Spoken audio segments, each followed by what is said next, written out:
Hello, I'm James Eade, and I'm here to roar a little bit. It's about my sense that people are being too quiet, too accepting, even a little paranoid about speaking up. If they want to say something, they might get consequences. People might come and take them away, as they used to say in the Buffalo Springfield song, for what it's worth. But that was about the 60s. And here it is, 2020s, and we're still afraid. I don't understand this quite. This isn't what I thought we were talking about all those years ago in giving ourselves the right to speak. And so a little bit about me. I published 8 books. The one that's been a bestseller is Chess for Dummies. And one of the things that happened was that I bent my knee to the tyranny of addiction, and I almost knocked myself out. But and when I recovered from addiction, I found that people said, "Don't talk about it. Be quiet about it." And people thought I should be ashamed of it. And I have found that I like to speak out about it. And I don't. My last book was called "No Blame, No Shame." It's just me that I have that did what I did, and I suffered the consequences, and now I'm free, and I have no shame. And I find out that telling my story seems to help others. And when others get a little bit of joy back in their lives, I feel like I have made a contribution. So I want people to be able to raise their voice and be able to speak up, speak out, especially in order to preserve our democracy. And in my recovery, this is me on Times Square. This is me in Las Vegas getting an award. So you can do it too. Everyone has a chance to recover. Now, about speaking up in this society right now, I've asked Rick Rosner to come on and help me discuss what's going on, why are we afraid, and can we speak up without fear or favor? Rick, how are you today? Good. How are you? I'm doing all right. Yeah, I'm ready to roar. So what should I roar about? What's the most thing that... I would suggest this, that 2-3 years ago, Elon Musk bought Twitter. Twitter used to be fun. Right. I used to follow hundreds of comedians on Twitter and read hundreds of jokes a day. Uh-huh. He bought Twitter, turned it into X, brought back tens of thousands of people who'd been kicked off of Twitter for sharing hate and misinformation, and chased all the decent people away. But I'm still there, maybe because I'm not decent, but I don't want to set up shop anyplace else. It's a miserable place now. But I would suggest that people, if you're interested in what can and can't be said in public discourse now, I suggest going on X and just reading what people say, and it'll give you an idea of how people are talking, what they're talking about. There's a thing called the Overton window. The Overton window is the range of acceptable discourse. I know this, yes. Okay. So let's take, for example, something that is still outside the window. Now, conservatives like to shift the window to the right by saying outrageous stuff. But you still can't say, without getting in trouble, that say Hitler was right to persecute the Jews. If you maybe could say that if you said that on X, if you just said exactly what I said, people could report you. Now, it would be a crapshoot as to whether Twitter would... Twitter used to have dozens, maybe hundreds of people who would read people's tweets. And if they were saying stuff that was unacceptable, they could impose penalties. Now they have the staff must fire most of those people. Right. So could you say that Hitler was right in persecuting the Jews? If you use that language, I think you could get away with it. Not that it's acceptable that you do, but under the current conditions there, you could probably say it. Now, if you used worse language, if you used a slur against the Jews, if you put up anti-Semitic images, if you use the N-word on X, you will get in trouble. So people have ways to get around it. They will misspell the N-word. They will replace the I in the N-word with an exclamation point. The governance of X is easy to fool. It's part of what makes X miserable now. But to understand what the discourse is, you need to go where people, many of them jackasses, are saying stuff. Interesting. Okay, so because of my lack of motivation to go onto a social media platform and find out what people are saying, I've been basing my observations on the repercussions some people have experienced.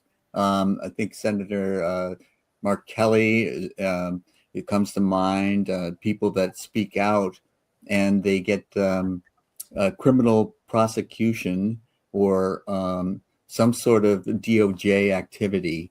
And so I think that's where I'm really coming from in terms of, it's like people speaking their mind and telling people what they think is really going on in terms of politics in this country. Can we talk about the specifics of Mark Kelly? Sure. So Mark Kelly is a senator. He ran for the Senate after his wife, who was a senator, got shot in the head in a mass shooting. She lived, but with brain damage. Right. And he decided to take up her mantle. Mark Kelly is kind of he's a military hero. He flew 39, he's a fighter pilot. Right. He flew 39 missions in various military actions. He's an astronaut. He went into space 4 times, spending a total of 54 days in space. Yeah.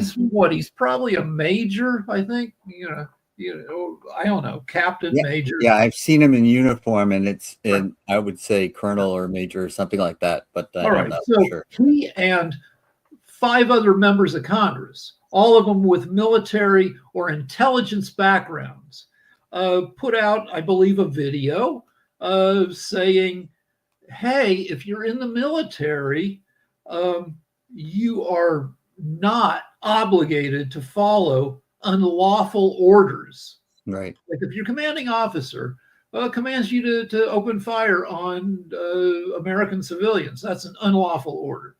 Right. And so they made this video. And Pete Hegseth, who's the current Secretary of War, accused him pretty much of treason. Even though Hegseth, when he was just a civilian spokesperson, made speeches, or maybe he was in the military reserve at the time, but was a guy on Fox. He made speeches or statements where, you saying that you shouldn't follow illegal orders, unlawful orders.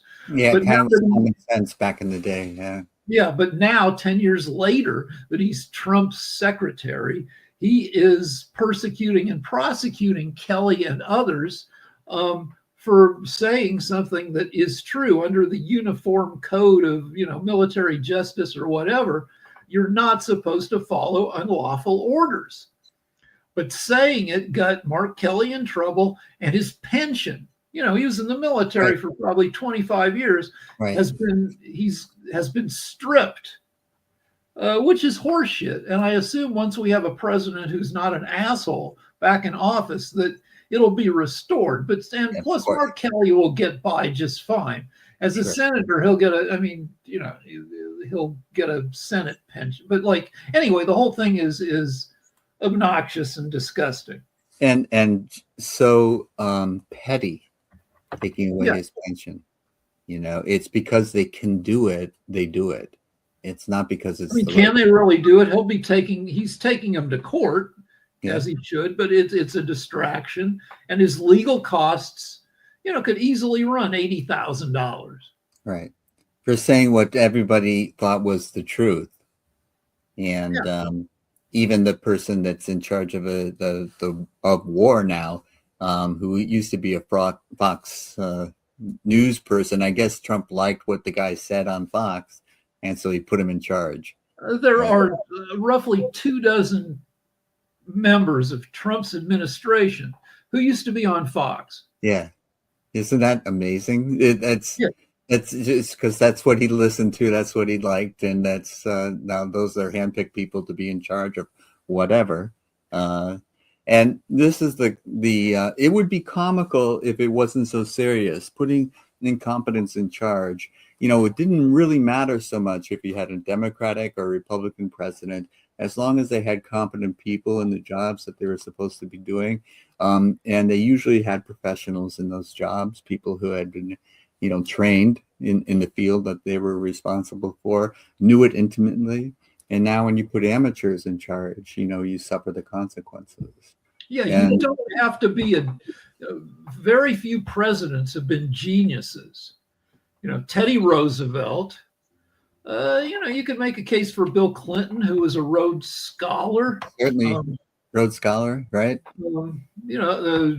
Above average intelligence, many, but a lot of presidents are in like a sweet spot of middling high intelligence. Yeah. Okay. They made it into an Ivy League school. They got a law degree. Yeah. But, Obama was a constitutional scholar, for example. Yeah, but I don't think he would think of himself as a genius. Right. But, Reagan, not a genius, no. but picked a very effective cabinet. You don't have to like what Reagan did, and I don't like a lot of what Reagan did, but he had professionals. He had a very effective presidency in achieving a lot of his objectives, right, because he picked a competent cabinet. Yeah, and one of the more intelligent presidents was Jimmy Carter, and he did not pick a strong cabinet, and that was one of the weaknesses of his administration. Yeah, because Carter was a nuclear engineer. Yeah, he was extremely intelligent and probably had the best post-presidency of anyone that ever held a position. A great man in many ways, but he was a Washington outsider. He didn't know anybody who knew all the stuff, the inside things, and how to get things done in Washington. For his presidency, Absolutely. and he was bad at dealing with the media too. Like he thought he could tell Americans to maybe turn down their thermostat, be a little cold in the winter to save on fuel. He gave a speech from the Oval Office sitting at his desk wearing a sweater. People made fun of him. And by the end of his presidency, he got made fun of stuff that was so ridiculous. Like he ran a 5K and I think had to drop out because he had hemorrhoids. People made fun of him for that. The craziest thing he got made fun of, he was out on a boat and just, I don't know, fishing or doing something. He had his arm in the water. A swimming rabbit, some kind of aquatic rabbit, swam up to him and bit his hand. Yeah, I remember this. Yeah, that spoke to America as just a general ineptitude on the part of the president. I do remember that. It was endless. People were going around and poor guy. Yeah, because let me stop for just a second, because scrolling across the bottom of your screen is airu.tv. That's the website you can go to see this show and previous shows and other shows that we've done in the past. And if you want to write to us, info@airu.tv is the way to do that. And you can tell us that you agree with us or you disagree with us, or tell us what you're particularly upset about and want to roar about, but don't find you have a voice. And we'll give you a chance to have your voice. All right. So I want to talk about, mention some people who have been speaking out and causing controversies. Well, there's a related controversy because they're happening at the same time. This is Tuesday after the Super Bowl, and there were battling Super Bowl halftime shows with Bad Bunny getting 140 million views as part of the main Super Bowl broadcast, and then Kid Rock being part of a Turning Point USA, which is Charlie Kirk's organization. TPUSA had an alternate for people who were offended by Bad Bunny, having a Spanish language halftime show, and they pulled between 5 million and, I don't know, let's say 10 million on various, streaming, services. And so anyway, there was that's one form of speaking out. Bad Bunny, people were saying, why are you, this is like some conspiracy but Bad Bunny is the most popular musical artist in the world right now. In 2025, he was streamed almost 20 billion times, beating Taylor Swift for 2025. And he put on an entertaining show. Yeah, I didn't understand. Yeah. And I thought the message is, from what I could understand, because I don't speak Spanish, but from what I can understand, it was a unifying message. It wasn't an outrageous, but the logistics, the what they pulled off to do production, live, the value was elite. Yeah. Like at one point, he's standing in like on top of a fake strip mall they built in the middle of the Super Bowl field. Yeah. That's like kind of looks like it's would be a strip mall in Puerto Rico, and he's dancing on the roof, and he crashes through the roof, right, and into the living room of a family, and keeps singing there, and to pull that off, live. Anyway, it was. I was reasonably entertained. Yeah. So people had all sorts of theories that the NFL is giving up on America. Really, the theory that I buy is the NFL, owns American viewers. They want the world to get into football. So there are I guess probably a couple billion Spanish speakers in the world, and if this would help them. The NFL plays I don't know 3, 4, half a dozen games in London every year, and maybe games in Mexico City. They're going to expand into France, yeah, right. It's so they're trying to extend their brand because they own America, but anyway, so that's one place where speaking out is tied to sports. Another place is the Winter Olympics are going on right now, and some of the, everybody has to have a press conference all the time. So, after their performances, the athletes take questions from the press. Right. And some of the questions are probably political, or sometimes some of the athletes speak out on. So I saw the medal ceremony for team skating. The fancy skating, with the flips and all that. And there were 7 athletes on the podium. The U.S. took gold in this category. And they're playing the national anthem. And they've all got their hands on their hearts. And 3 out of 7 are crying. And they obviously love America. But these are, at least 2 of them were people who said a couple things about what they don't love about America right now during press conferences in a couple days before, and they were torn. If you go on X, which is, like I said, a miserable experience, but informs you as to what the dimensions of the bullshit debate going. People were saying, "Oh, if you're going to criticize the U.S., we have plenty of athletes who won't do that. They should be sent home. They shouldn't be allowed to compete." Which I'm happy they're speaking out. I like people.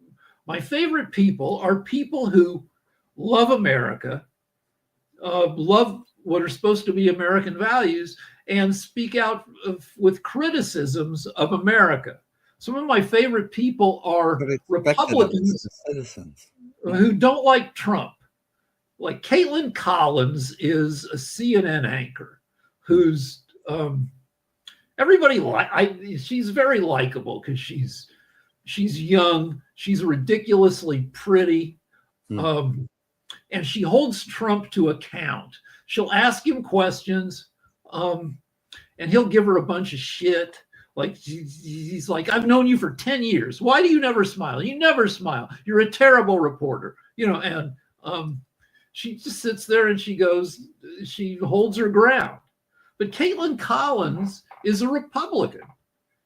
Her career began as she was the entertainment reporter at the Daily Caller, which is kind of a scurrilous right-wing news site. Mm-hmm. A site, if you went there and you read their coverage, you as a liberal, you would be pissed off. That's where she started. And so she's not like some crazy lib. She's Republican. I believe her boyfriend is a Republican politician down in Texas or some shit. I might have part of that wrong, but like she's no freaking bleeding heart lib. Right. And like Joe Walsh, a former Republican member of the House of Representatives, is a guy who saw the light, now like is against Trump. Rick Wilson, a Republican political strategist. I'm sure he came up with a bunch of campaigns that probably totally pissed me off as a lib, but he is a never Trumper. I love Republicans who think Trump sucks. Mm-hmm. Yeah. And there's a growing number of them, I think, but there's always going to be that solid base. But the base that's stupider and crazier every day, because every day hundreds or thousands of people leave the base. They've finally had enough. And these are the smarter, more reasonable members of remaining in the base. You strip that out. Every time you strip those people away, what's left is dumber and loonier. But anyway, I like people who love America, and Republicans love America, but who are not afraid to be reasonable and speak out when they see bullshit. And it's the same with our Olympic athletes. They've got, they can make points. And another criticism of roar. Yeah, they got their microphone in front of their face. A criticism of celebrities, beyond just sports celebrities, is that they should shut up and act. When a Matt Damon says something, or frickin' Clooney says something, people are like, you're just a dumb frickin' actor. The deal is they're not dumb, and actors, especially like super prominent ones, are often better informed than your average dumb shit on the street, because Ronald Reagan was an actor. Yeah. But like they have assistants, they meet a ton of people. If Matt Damon wants to meet with AOC or Marjorie Taylor Greene, he has his people make a phone call. He can sit down with whomever. Frickin' Kevin Costner, and also they have time. They have the staff. They have, if Kevin Costner wants to make a TV show, he makes a few calls, and he sits down. He makes pitches, and it happens because Kevin Costner has a ton of juice, right? But he's got a lot of time. He has people who help him facilitate stuff. If he wants to learn stuff, if he's invited to speak about something, then he and his assistants will make sure he knows what he's talking about. And remember during the BP oil spill? Yes. There was a ton of oil in the Gulf of Mexico. Kevin Costner invented a centrifugal oil sucker upper. Kevin Costner figured out that you could spin oil if you took a tube and sunk it into the oil, and then you spun the tube so the tube bends like 90 degrees. You've got a tube sucking up oil, and then you spin the tube. The oil comes up, and the centrifugal effect of the oil in the spinny part of the tube, it spits out the oil, and so he made this invention, and it works. And did it work better than every other way of getting the oil out of the Gulf of Mexico? I don't know, but he had the wherewithal and the concern to come up with a way of. So anyway, these when if Clooney wants to learn stuff, so he doesn't sound like a dumb shit, Clooney will learn stuff. Right. And so I think that also there's a shakeout.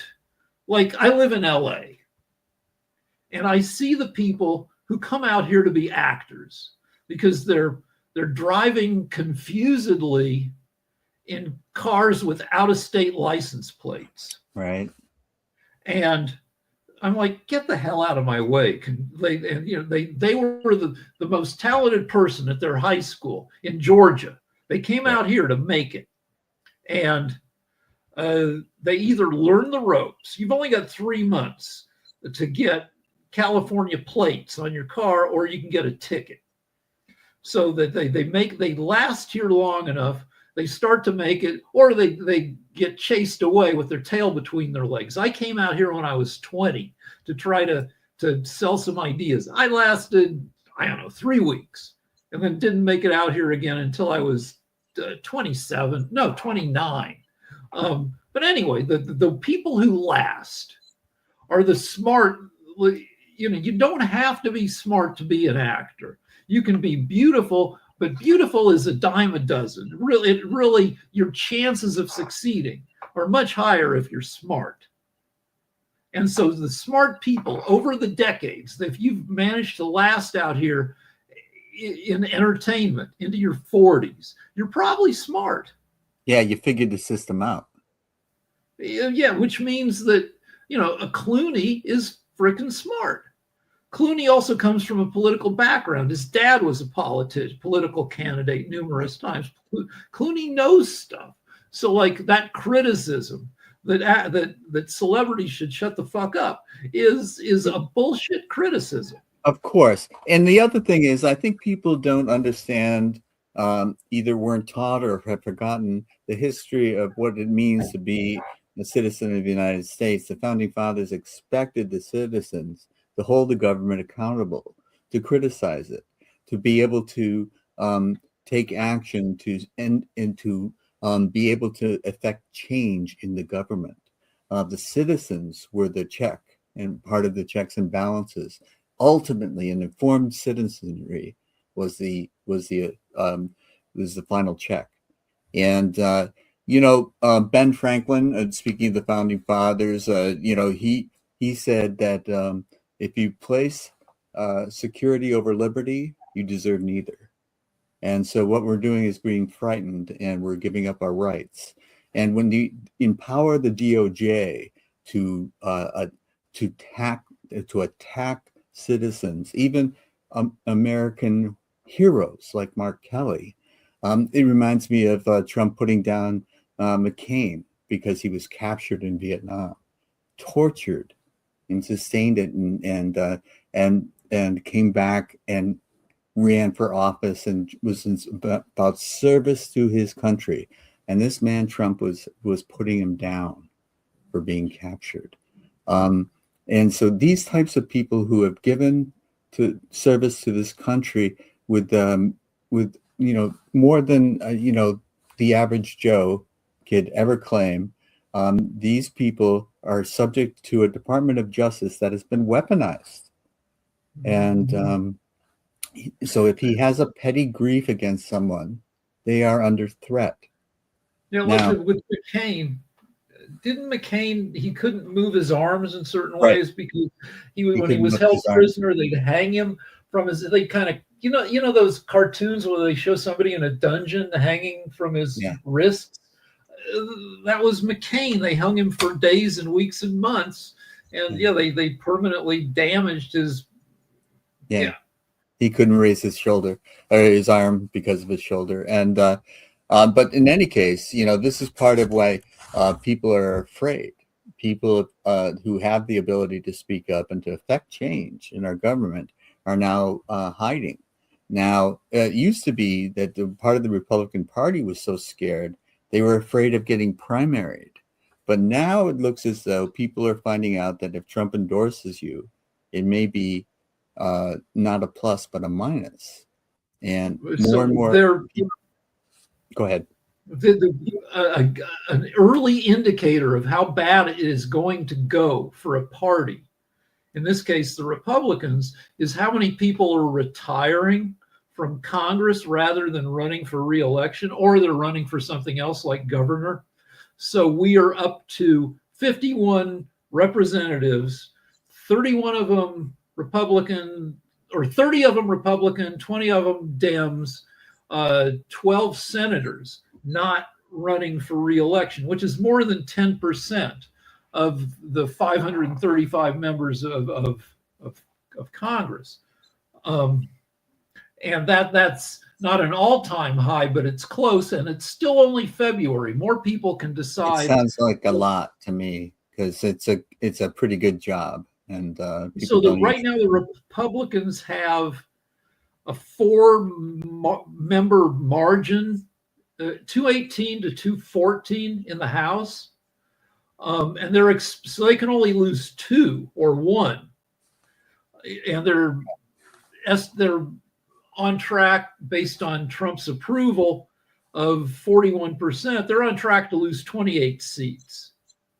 So it's almost certain that the Republicans will lose the House, and now the Senate is even in play. But you were talking about, voices being taken away, or the Washington Post has been castrated. So a few years ago, Jeff Bezos bought the Washington Post.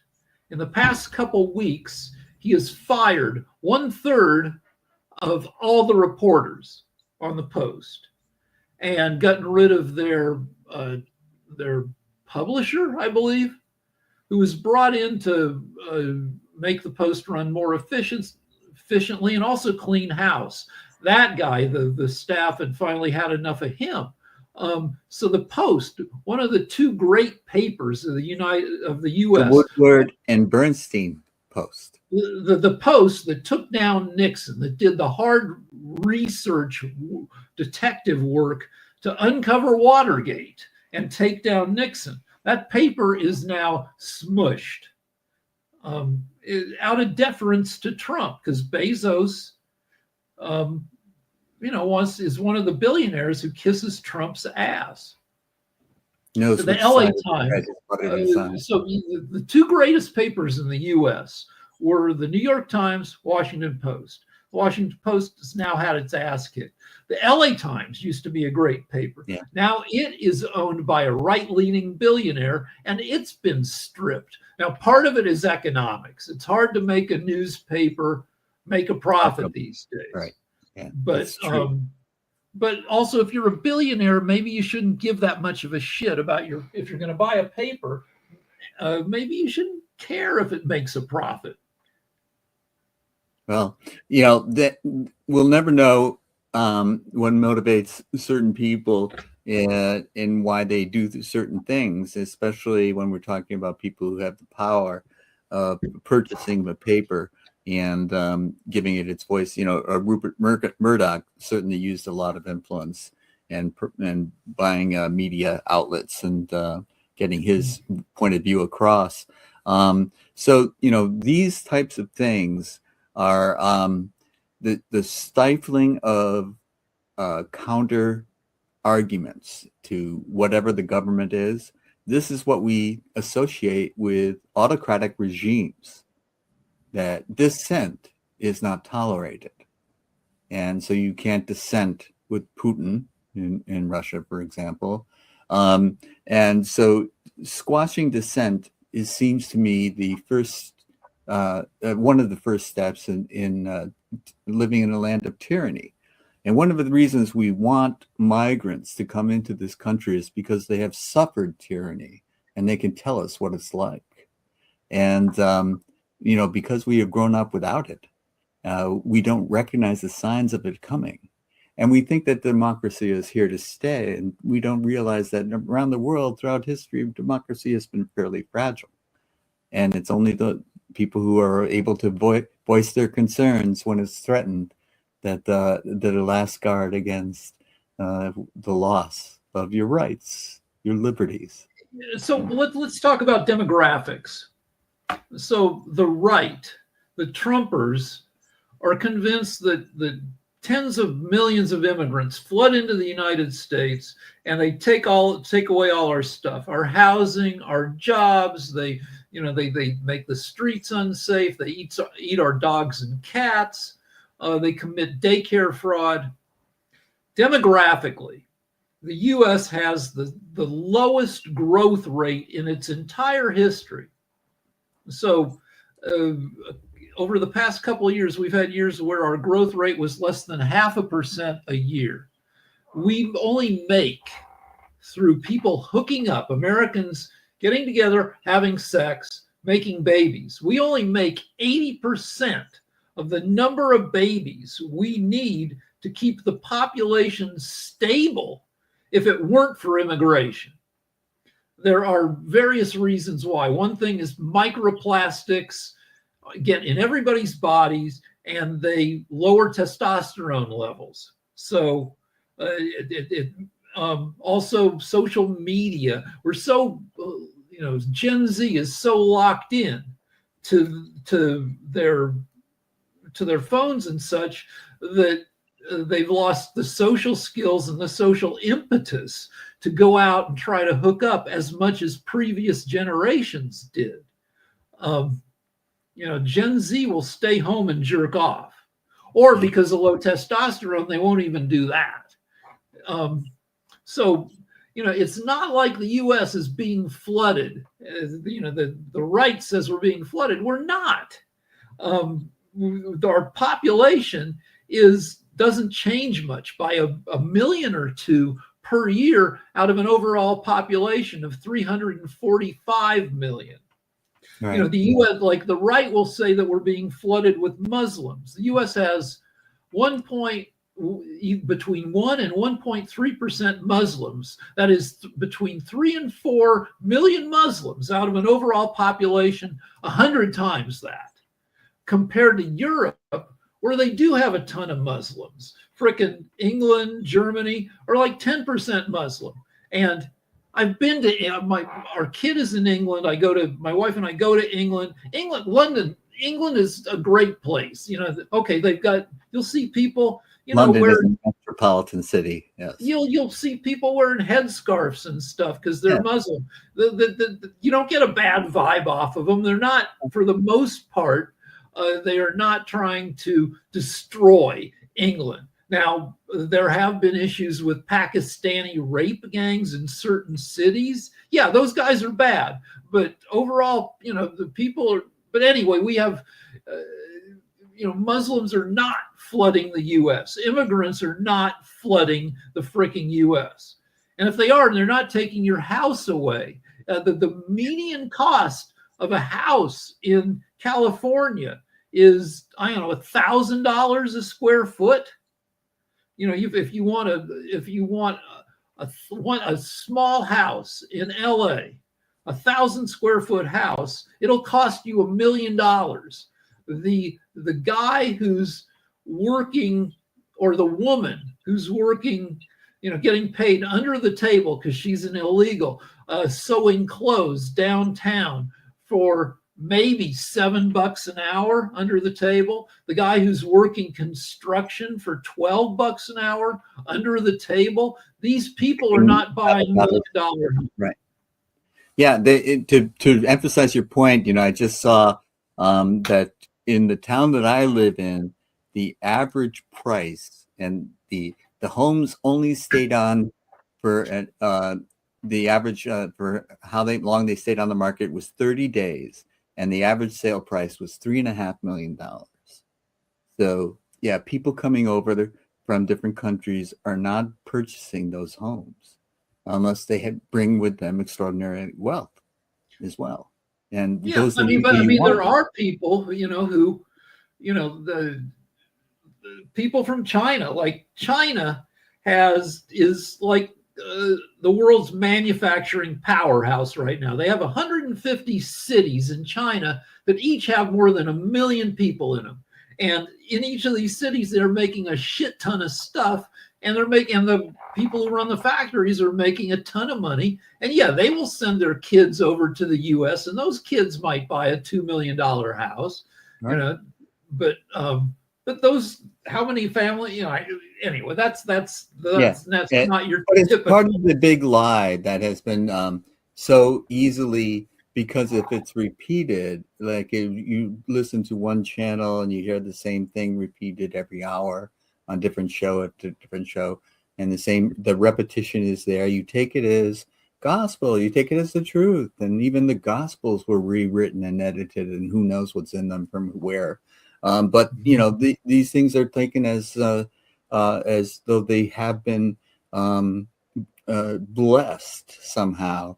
And if you challenge them, there is outrage on their part, because you can't say that what I just said about the Gospels, although it's commonly understood that the people that wrote the Gospels didn't live at the time of Jesus, and they were rewritten by other Christians and throughout the centuries. And what we have now, who knows who wrote them and how they were changed. And so this kind of thing, you have to be a certain amount of open. You have to be open-minded to looking at the facts of the matter and weighing them and seeing what you think. Yeah, you know who got in a lot of trouble for being a loudmouth is frickin' Jesus.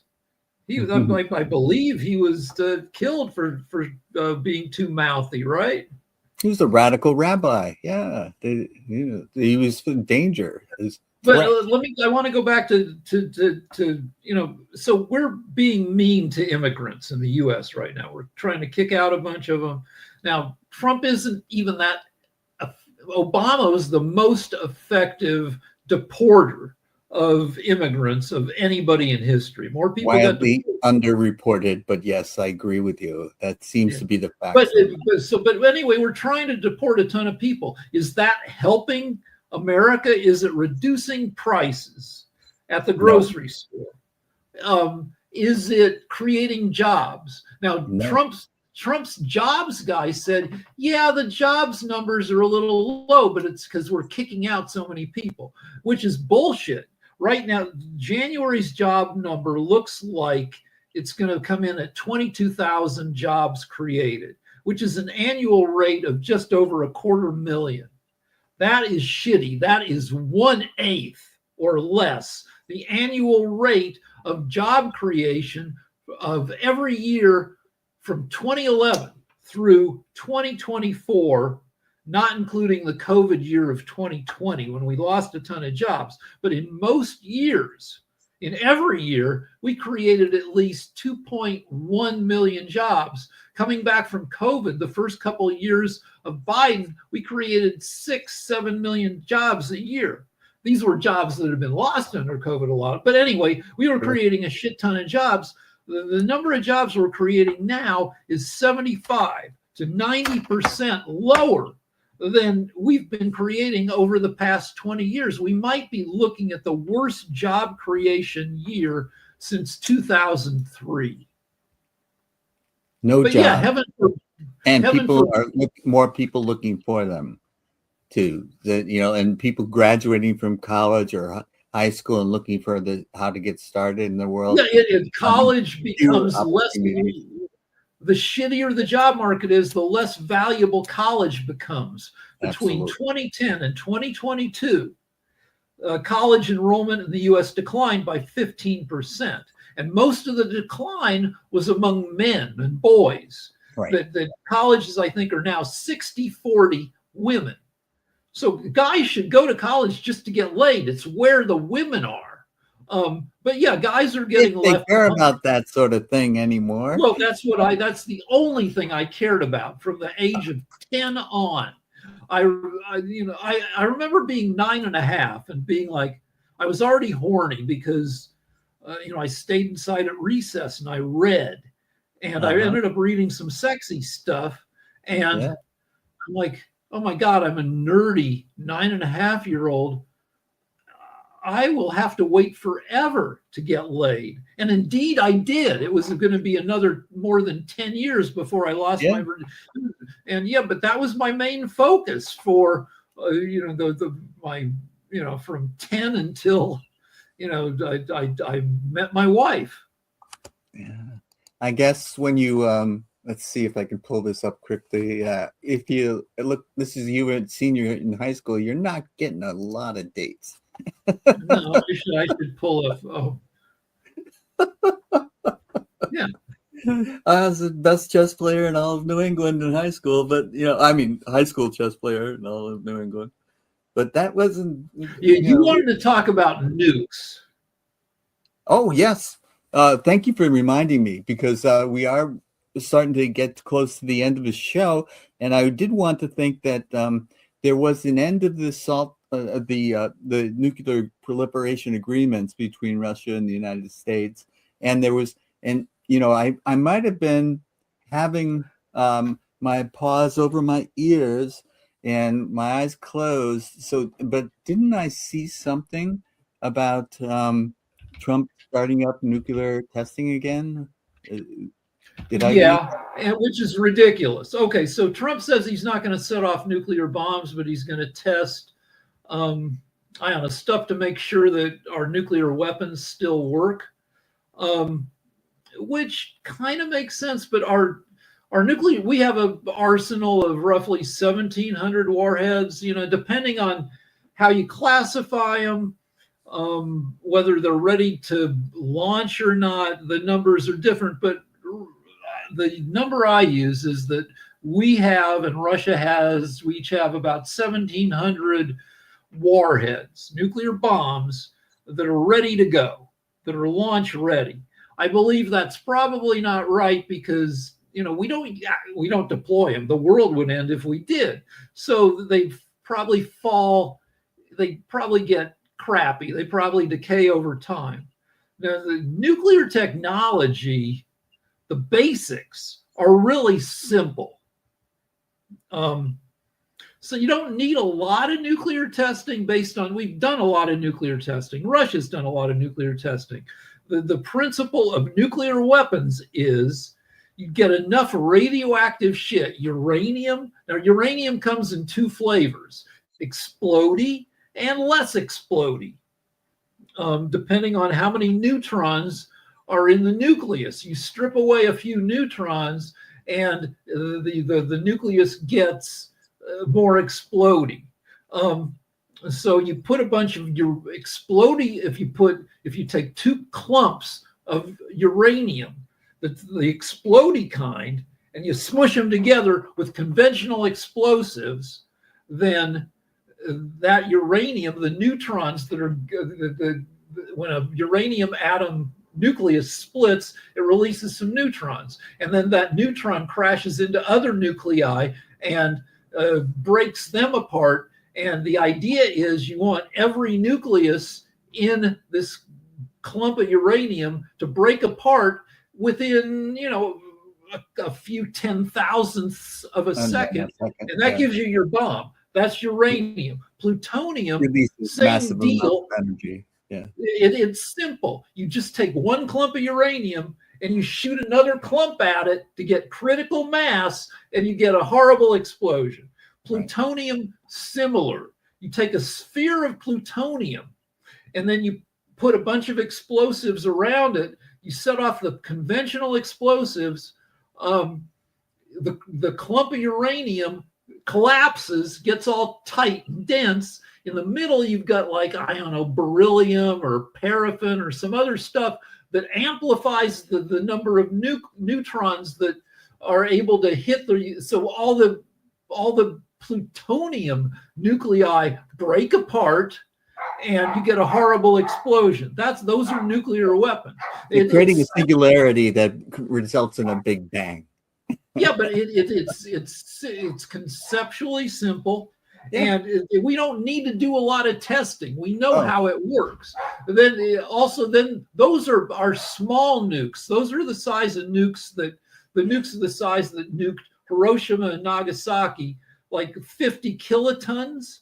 And again, they can kill 100,000 people. Then you have hydrogen bombs. Hydrogen bombs are where you take one of your uranium bombs or plutonium, and you use that to light up a bunch of hydrogen, or do heavy hydrogen and fuse it into helium, all these reactions release energy. About 0.1% of the mass is turned into energy, which is bad if you don't want to die, because with a hydrogen bomb, which is really, it's 3 explosions. Conventional explosions triggers a fission reaction, an atomic bomb. The atomic bomb sets off a hydrogen fusion bomb, and that's in the megatons. A hydrogen bomb can be 1,000 times more powerful. So where a fission bomb can kill 100,000, a hydrogen bomb can kill 8 million at once. And the aftertaste can also be deadly, toxic, and what it does to the air. Yes. So anyway, this article says that right now we have 50,000 people, 50,000 Americans working on our nuclear weapons right now. And we're spending, I don't know, like 100 billion. We're building new plants to build new nuclear triggers. The spheres of plutonium with the amplifiers in the middle. We've got new factories at Los Alamos, in South Carolina, in Tennessee. We are spending a ton of money on this stuff. And yeah, we don't want another arms race, but there's nobody in a position to really effectively negotiate now, because Trump is a mess. Putin is a war criminal. Now, maybe, I don't know, maybe a miracle could happen, because it would, there's the Journal of Nuclear Scientists, of Atomic Scientists, has this countdown to oblivion clock, countdown to doomsday, where they say, I think it started at 8 minutes to midnight 60 years ago, 70 years ago. Now it's 1 minute and 25 seconds to midnight. That it's their estimate of how close we are to being doomed to disaster, and either nuclear, and now lately they've thrown in climate disaster. And climate disaster can contribute to the chance of nuclear disaster, because climate change can cause hundreds of millions of people to have to move out of where they are, which can cause wars and strife, and universal unrest can give the whole world a hair trigger. Right. There's a book called Nuclear War by Annie Jacobsen, which shows how the whole world could be destroyed by Kim Jong-un, one lunatic setting off one nuke, which leads to overreactions on the part of the U.S. and then Russia. A chain reaction, we might say. Yes. Yeah, because one problem is that our tech, it takes like 20 minutes for a nuke to fly from North Korea or Russia to the U.S. And in that time, we can't necessarily determine for sure whether the nuke came from, given the trajectory, whether it came from, North Korea or Russia. Being nuked by North Korea is much less problematic than being nuked by Russia, because Russia has 1,700 of them. Right. North Korea has, I don't know, a couple dozen maybe of and they don't always work right when they run tests. Right. So it's important to know who's nuking you. Yes. And there's a movie that presents the same scenario. What is it? A House of Dynamite. House of where one nuke could destroy the entire world. So, and we are in a position where we made progress. In the early 60s, each side had 6,000 warheads. And we managed through decades of arms control talks to knock it down to 1,700 by more than 70%.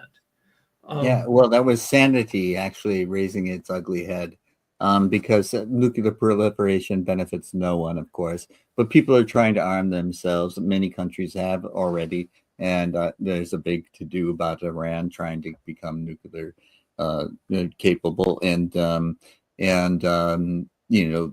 probably going to be wars fought over whether or not they can, in the coming decade. And these types of things are have to be managed by people that have balanced personalities, that can also think that, gee, if we destroy all of North Korea, that might be a bad thing too. We don't want to do that because it's not well, also it's not always people helping with the decisions, because AI is becoming a big. That's one more reason that the nuclear scientists move that doomsday clock up, because it's the Skynet problem. Right. Yeah.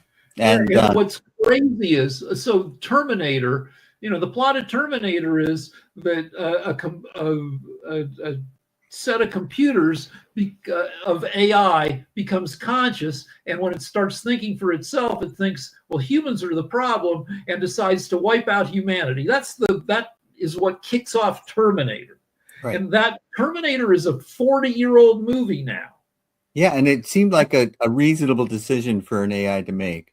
Well, AI now there's a thing called Molt Book, which it's Facebook for AIs. 32,000 AI agents are now chatting with each other on Facebook for AIs, no humans allowed, which is fucking crazy. And AI isn't even conscious yet. AI behaves as if it's conscious because it was trained on humans who are conscious. Yeah. But what's crazy is that Terminator came out in the mid-'80s, and it's 40 years later, and it's still reasonable people, experts in the field, say it's still a reasonable fear, that the plot of this dumb sci-fi movie is a reasonable fear. There's a thing called P-Doom among AI experts. P-Doom is somebody asks you, the AI expert, what do you think the probability is as a percentage between 0% and 100% that AI leads to the extinction of humanity? And most people in the field of AI put P-Doom at about 15%, which is your same odds if you play Russian roulette. Oof. One bullet out of 6 chambers is roughly the risk of AI killing all of us, according to AI experts.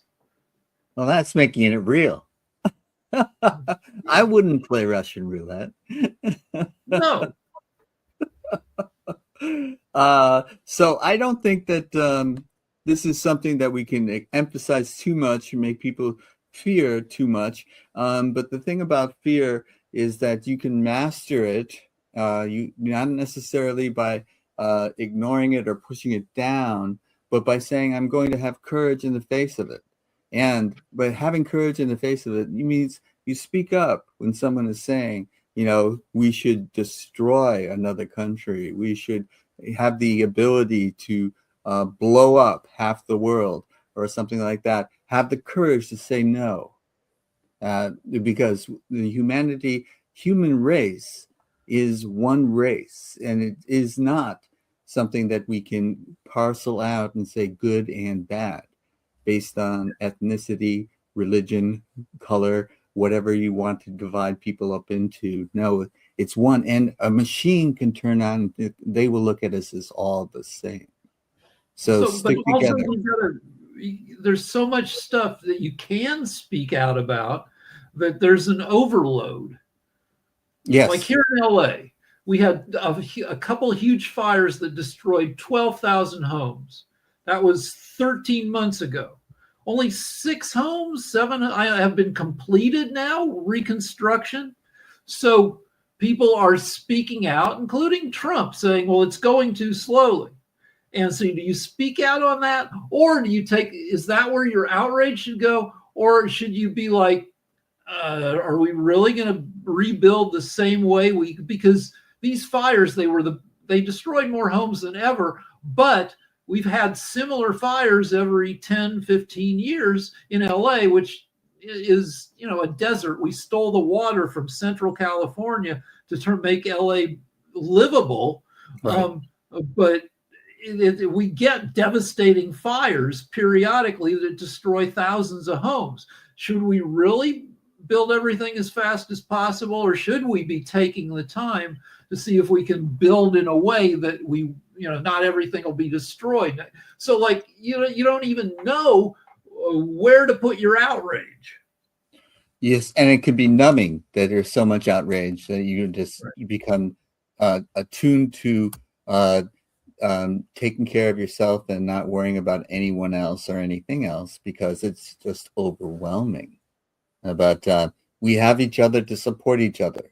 And by talking to one another and realizing we're not alone in this, we have to have the ability to speak out, speak up, because right now, one of the biggest dangers of all the dangers is the loss of our democracy to a tyranny, to fascism, to to people who do not value the rights of the average citizen, but those that are in are valued, and those that are out have to show me your papers to see whether or not you belong or you're allowed to walk the streets. If you spend enough time on X, you will hear right-wingers say, we are a republic, not a democracy, which isn't true. You can be a republic and a democracy, which we are. Right. But what they mean is, when they say that, they mean, fuck you, not everybody's vote should count, but we have a general election in less than 9 months. We have primaries coming up as soon as next month in various states across the country.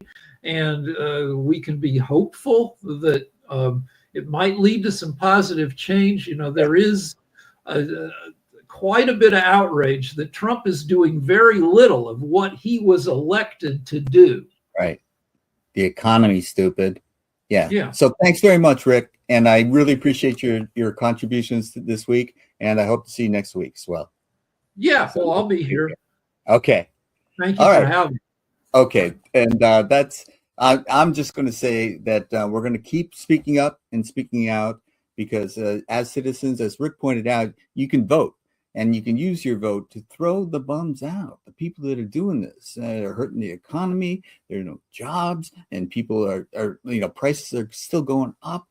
These are things that are continuing to happen to the general public, to the average American, and they're telling you lies about it. They're blaming people that are not to blame about it. So these are the types of things that we have to speak up on and elect people who are going to tell you the truth and value the values of the American citizens, the citizens of the United States, as this country was founded upon, which we have a Statue of Liberty that says, give us your tired, your poor, your huddled masses.